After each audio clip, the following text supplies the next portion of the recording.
Baik, Assalamualaikum warahmatullahi wabarakatuh. Saya Ferdiansah Ramadan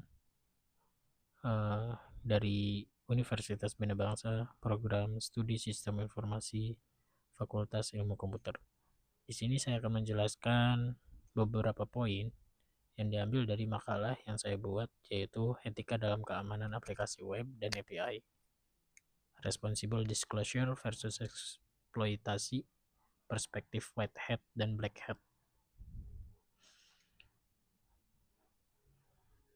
Persimpangan jalan atau moral. Di dalam latar belakang ini, aplikasi web dan API adalah fondasi interkoneksi data.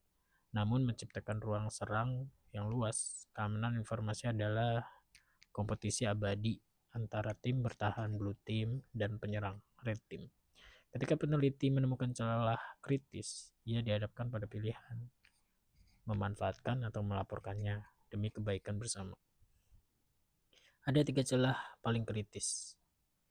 Yang pertama itu SQLI, scale injection, kegagalan menyaring input pengguna, penyerang menyisipkan perintah untuk bypass, autentikasi, membaca database hingga mengambil alih server.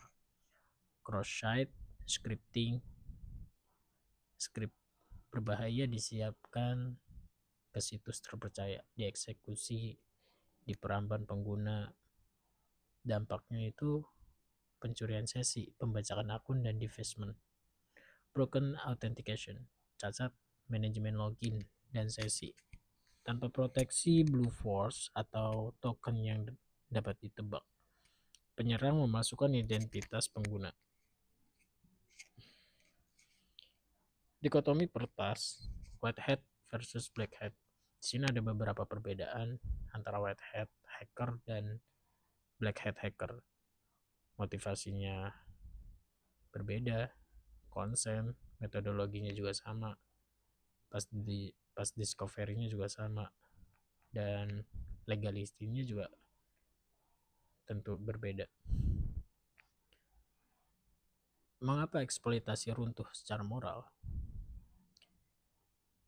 Utilitarianismenya tindakan dinilai baik jika membawa kebahagiaan terbesar.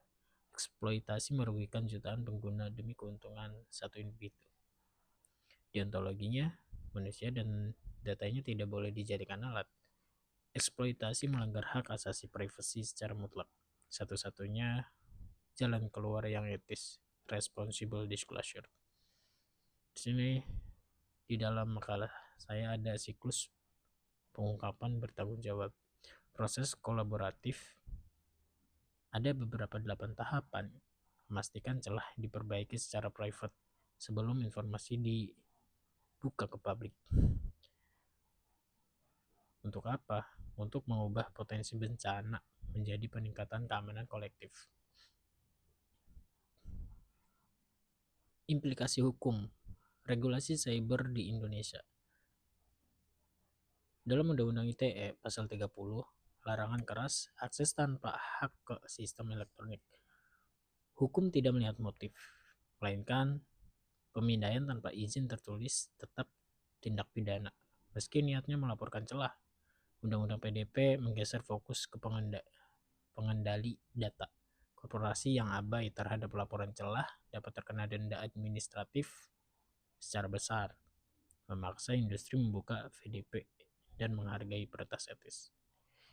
Integritas profesi sistem informasi bukan sekedar teknis. Keamanan web dan API adalah refleksi langsung integritas profesi, bukan kekeliruan sintaks kode.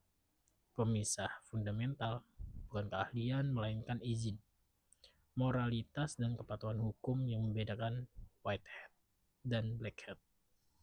Dan metodologi terbaik, responsible disclosure, yang saya tadi bilang, menyelaraskan kepentingan peneliti, keamanan korporasi, dan privasi masyarakat.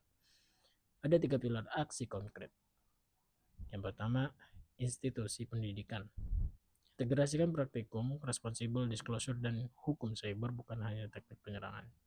Korporasi atau e-bisnis, sediakan jalur pelaporan jelas, security.txt, dan adopsi program apresiasi bug Pantik. Peneliti keamanan tahap ego pribadi. Utamakan keamanan data pengguna dan jangan menyentuh sistem tanpa izin tertulis. Keahlian tanpa etika adalah senjata berbahaya, aman, legal, dan etis. Mari berkomitmen penuh menjaga ekosistem digital tetap aman, legal, dan etis. Terima kasih. Saya Ferdiansyah Ramadan, pamit undur diri. Wassalamualaikum warahmatullahi wabarakatuh.